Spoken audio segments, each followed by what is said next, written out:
Yeah, they're improving. They're getting better. Didn't practice today. Just keep taking it day to day. Is there any chance they could potentially play this week? We'll see. Every day that passes makes it probably a little more difficult, but we'll see. How's Ted came through? It looks like he practiced all of Yeah, How's yeah. Ted was great today. At the beginning of the week, what's your message to the team going into a game of this magnitude? Be consistent. The magnitude has nothing to do with it. Our team's been consistent week to week and played in plenty of big games this year, and so I just like the team's mindset going into this game.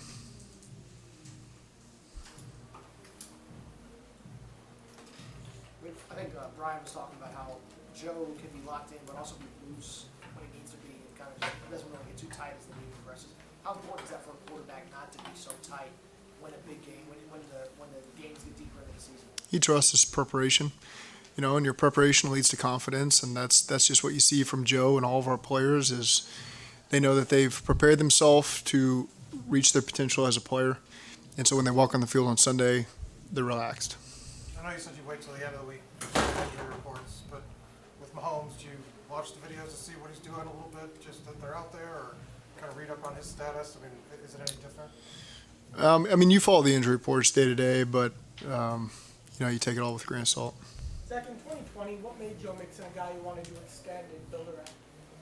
I thought he was a great leader for our team, brought a lot of good energy, works his tail off, loves to practice, loves to play football, just loved his energy. And how have you seen him evolve as at one point he was the feature power back, 2019 was a run first offense. How have you seen him evolve to now it's like an efficient run game? How has his game evolved as you guys have evolved?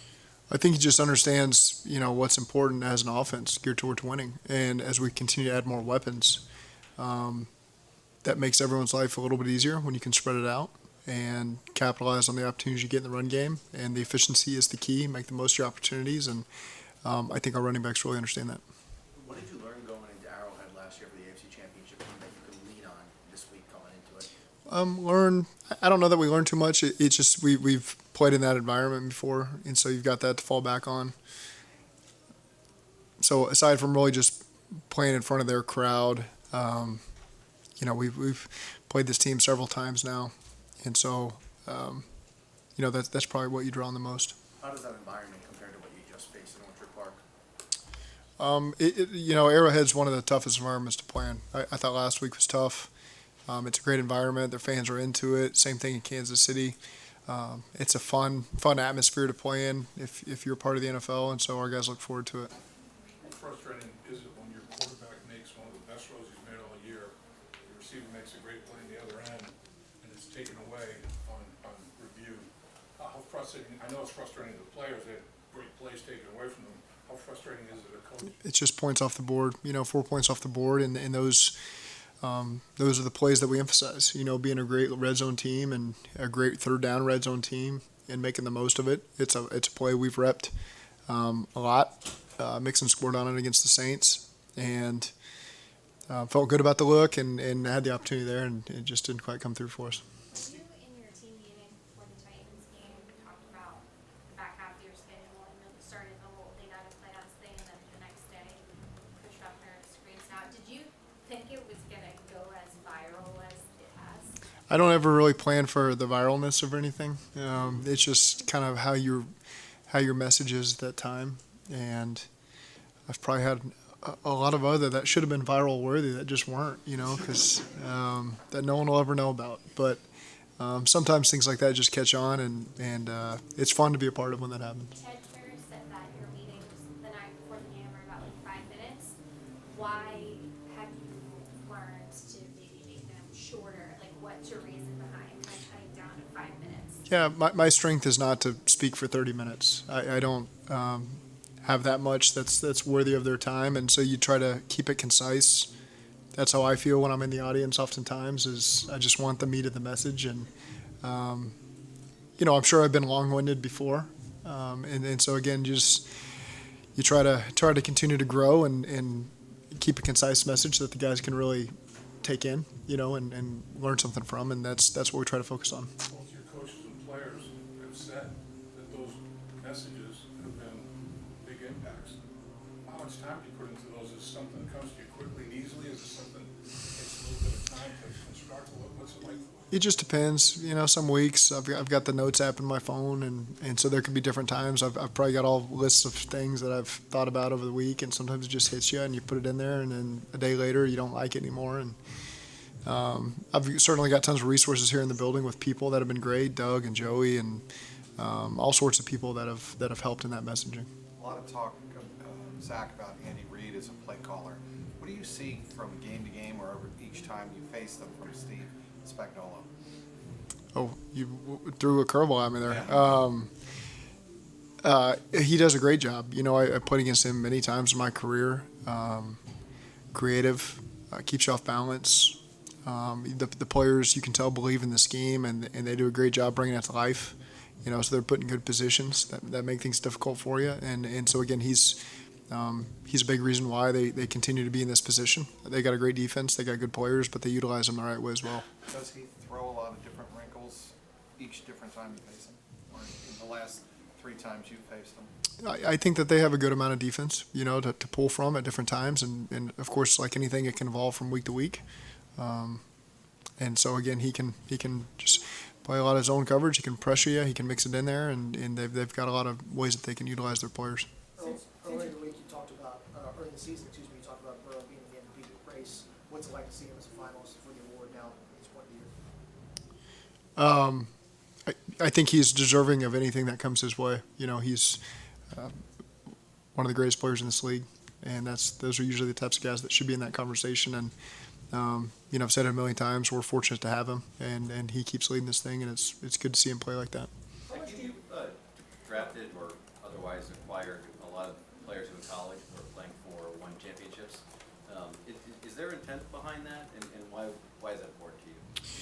Well, they've got a good baseline to pull from, and they know what it takes to be a consistent winner and to win championships and play at a high level and play through extended seasons. A lot of these college seasons, I don't know when that game was, January 10th or something. That's pretty deep into the NFL season as well, and so they've got the stamina to pull through. And that's not critical. There's plenty of people that didn't play for championships, but we just want that mentality, that mindset, and that understanding of what it takes to be consistent in meetings and at practice. And not just the beginning part of the season when it's a little bit easier, the first 3, 4, 5 games, but to maintain that consistency throughout. I think there's a lot of college programs that do a great job getting their guys ready for the NFL that way. And, if it's 50-50, oftentimes you're going to pull a guy that know's got that in him. Kind of on that same note, do you look for qualities, guys who could be as successful as you can be against elite quarterbacks, and how much do elite quarterbacks like Mahomes impact the types of guys who want to add to a defense? I think their starting point for us is guys that fit our scheme, and obviously as you continue to play in this division is critical because that's the best ticket to the playoffs and all the things that you want to do is winning your division. Obviously in this specifically this conference, there's so many great quarterbacks. That's a given that you're going to have to prepare for that. But the starting point is how does it fit our scheme? How does it fit our division? And then move on from there. Preparing for Chris Jones, you've had to do it a lot. Does it Yeah. get any easier? No, it doesn't. He's seeing the MVP conversation too. I mean, he's a great player. He always gives teams a real headache to go against, run and pass. You can tell how smart of a player he is. I don't know, I've never met him, but you can just tell his style of play is he's a very intelligent player. And so, again, he's a real challenge to go against. Your team throughout the year has been pretty vocal about its confidence about beating other teams before they play them. What's it like to kind of see that, maturation? What's it like as a coach? I mean, do you kind of warn them, hey, we don't need to say this or that and the other? Do you kind of encourage, if you feel confident, go ahead and try that? Our guys put in the work. Of course, we want our focus to be on our team, and at the same time, I want our players to have that confidence, at least that edge, and they're not afraid of anybody. They know that they put in the work. They know that they belong in the field with everybody. There's certainly a balance there that you have to strike. Joe Burrow, the leadership and the poise he shows, like he says, he doesn't get too high or too low, in games. Like, how much have you seen that progress from the day you guys brought him into just being in his second AFC Championship game? It's never changed. I don't think I've seen it progress at all. I think it's how he's been probably his entire life, as long as I've known him. His personality has not changed. His demeanor has not changed. He's just got the right edge to him at the right times, and the other moments where he can pull back and relax a little bit, and that probably stems from being prepared at that point. He knows he's put in the work, and I don't know if relax is the right word, but yeah, he's got the right edge to him. How much fun has the chess match been between Chase and the Chiefs corners? As the way they've played him has kind of evolved over the last year. Different corners, They've last year was different guys. This year's different guys.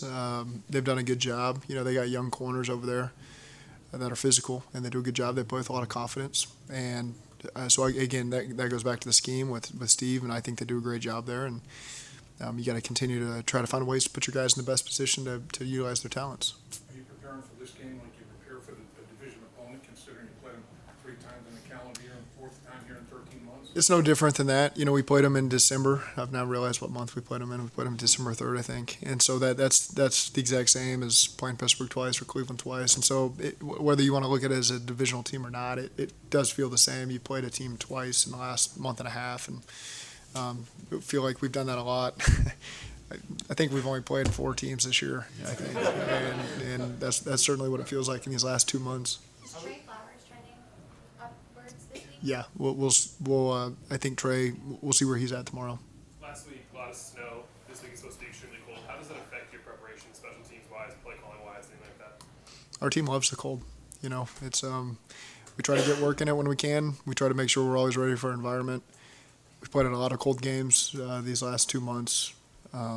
New England's pretty cold. I thought our guys held up well, so our guys will be ready for it. I don't think y'all piped in crowd noise today in the stadium. I know you did last year. I guess having been there last year, does that affect how you guys prepare for the crowd noise this year? It's a loud place, and so our communication, we got to do a great job. There's a lot of ways that we work on that and make sure we're on the same page. Crowd noise, simulating crowd noise is a part of that, and we pick our times during the week where we try to do that. Yeah, they're pretty happy with the communication that went on last week. And Yeah. It didn't look like there were any glaring assignment errors. Communication was pretty good. It was good. I thought that the guys really did a nice job. They're on the same page, and was proud of the way that the guys handled the communication. For the last 2 times you guys been on the field, it snowed and it sleeted today. Did you like the fact you got a little bit of precipitation out there and you got a little bit of I did. I might have been the only one, but I enjoyed that. There's a little bit of wind, a little bit of wintry mix, I think is how it's labeled on the weather app. And, not quite as cold as it's going to be on Sunday, obviously, but I think it's good to get in the work. Is that the reason you went out, just for knowing that it's going to be cold, you want to get outside? And, we're always inside on Friday, and so you just got to take what you can get. If you can get outside on Wednesday, who knows what tomorrow's going to be like. I haven't dove into it too much, but again, you could have a rough day where you got to be forced inside, and then you didn't get a chance to get outside all week. So just want to take advantage of it when we knew we could do it. Zac, I don't know that your fans are staying outside to get conditioned for Sunday, but do you have a message for them ahead of this AFC Championship? I know our fans will be ready. I know that they're going to show up and be as loud as they've ever been. We had a great group of fans that were there last year in Kansas City. We had a great group in Buffalo. I've seen the bar scenes firsthand here in town. They're great as well. And so I know that our fan base is going to be amped up and ready to support us in this one. Zac, you talked about Joe's demeanor and not changing. I was talking to Brandon Allen in there, and he said that coolness, that's a unique trait. Because you get to this point, most of you guys can make most of the throws. Is that something that makes him, that sort of sets him apart, is that ability to sort of remain level and have the heart rate stay the same even when the situation is spiked? Yeah, and again, I believe, Joe may give you a different answer, that it just goes back to his preparation can lead to that demeanor. He's so consistent with his approach, which leads to me trying my best to be consistent, to give him the information in the same rhythm every week, to keep that routine. But he's just always so prepared and locked in, and so there's a calmness that comes with that when we all know what it feels like to scramble at the last second when you're not prepared for something and to give a presentation or to do something, and deep down you're not really ready. And the difference when you've put in all the work and you walk up there and you nail it. And that's I feel like our team embodies that. They put in the work, and so then you all feel their confidence as they talk, because they know they're prepared, and we're not there yet. We're only on Wednesday. We still have 2 more big days of work. But that's just, I think Joe's a great example of our team and just that calmness that comes from being prepared when you walk out there on Sunday. Can you ever remember him coming off the field and saying, I have no idea what the hell happened? Has he ever done that? I didn't know where you were going to go with that, but no, I've never heard him say that. No. That's got to be a bad feeling. I talked to coaches that have had that happen. Quarterback come on, they ask him what he saw, and he looks, I don't even know. I don't have an answer to the test. I don't even know what the test is. I think the biggest challenge is when a team busts, and then you don't know what happened, and because it's not as sound as maybe you anticipated it being, and that usually leads to the biggest challenges. But at this point of the year, you don't see much of that from the teams we play. Joe was saying that one of the things that he loves about playing here is the communication and the back and forth between himself and the coaching staff, you and Pitch, Brian, obviously. Do you ever remember a time where you had to say, no, we're not going to do that? Or he makes a suggestion, and he's like, you're like, no, we can't do that. Well, I try not to make a habit of saying no. You try to think through the reasons why or why not first, and then you reach a decision. And ultimately, I've got to make that decision as the head coach and the play caller, and and understanding all the reasons why you can or can't do something. But I try not to just say no as your instinctive answer, and try to gain all the information, and then if that's the best decision, then let's go with it. So there's plenty of dialogue that way. I think it's good that he throws out a lot of suggestions. The other quarterbacks throw out a lot of suggestions. There's a lot of dialogue in that quarterback room that the game plan evolves. I mean, we put it in as a staff, and then we go in the quarterback meeting the next morning. Then we come out of the quarterback meeting, and it's evolved, and then you got to relay it to the other coaches because of the dialogue that goes in there, and they put in the work. They've got a great understanding. They're on the field. They have to execute it, and so there's a lot of that. Again, it's an evolving game plan over the course of the week.